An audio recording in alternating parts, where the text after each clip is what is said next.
ఎన్నికల్లో ఏ పార్టీకి ఎన్ని సీట్లు వస్తాయి? ఇదే ఇవాళ డిబేట్లో మనతో పాటు మాట్లాడడానికి ప్రస్తుతం స్టూడియోలో తెలంగాణ కాంగ్రెస్ పార్టీ సీనియర్ నాయకులు డాక్టర్ కె శివకుమార్ గారు, బీఆర్ఎస్ పార్టీ సీనియర్ నాయకులు రాంబాల్ నాయక్ గారు, అలాగే తెలంగాణ బీజేపీ సీనియర్ నాయకులు ప్రేమ్ గాంధీ గారు ఉన్నారు. ఆన్లైన్లో అందుబాటులో ఉన్నారు సీనియర్ రాజకీయ విశ్లేషకులు కోటేశ్వరరావు గారు. అందరితో కూడా మాట్లాడారు. నమస్తే అండి అందరికీ కూడా.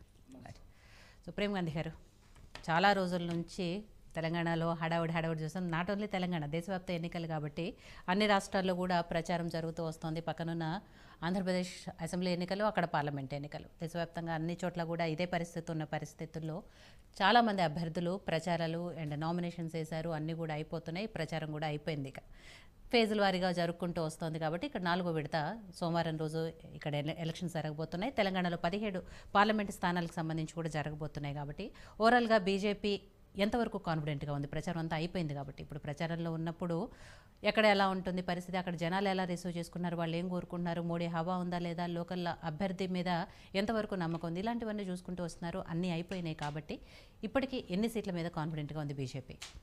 ముందుగా అందరికీ నమస్కారం. వివిధ పార్టీ నుంచి ఉన్నటువంటి పెద్దలందరికీ కూడా నమస్కారం. భారతీయ జనతా పార్టీ గత ఈ 5 రోజుల నుంచి, చివరి దశ ఉన్నటువంటి 5 రోజుల నుంచి మార్పు మనకు కనబడతా ఉంది. నరేంద్ర మోడీ గారు రావడము, వారు పెట్టినటువంటి 2-3 సభల్లో ప్రజల విశేష స్పందన చూసిన తర్వాత automatic Bharatiya Janata party graph 2-3 రోజుల నుంచి చాలా పెరిగింది.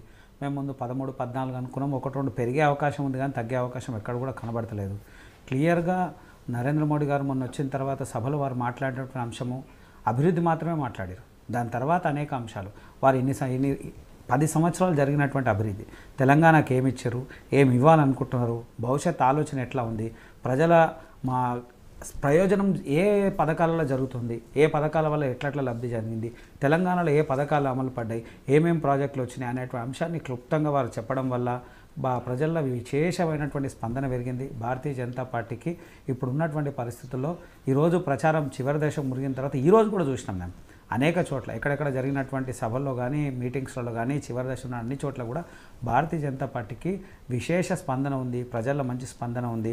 తప్పకుండా మేము అనుకున్నటువంటి స్థానాలను కైవసం చేసుకుంటాం, ఏమాత్రం అభ్యంతరం లేదు. 13-14 స్థానాలు తప్పకుండా విజయం వస్తుందని ఆశిస్తా ఉన్నాం. సో రాంబాల్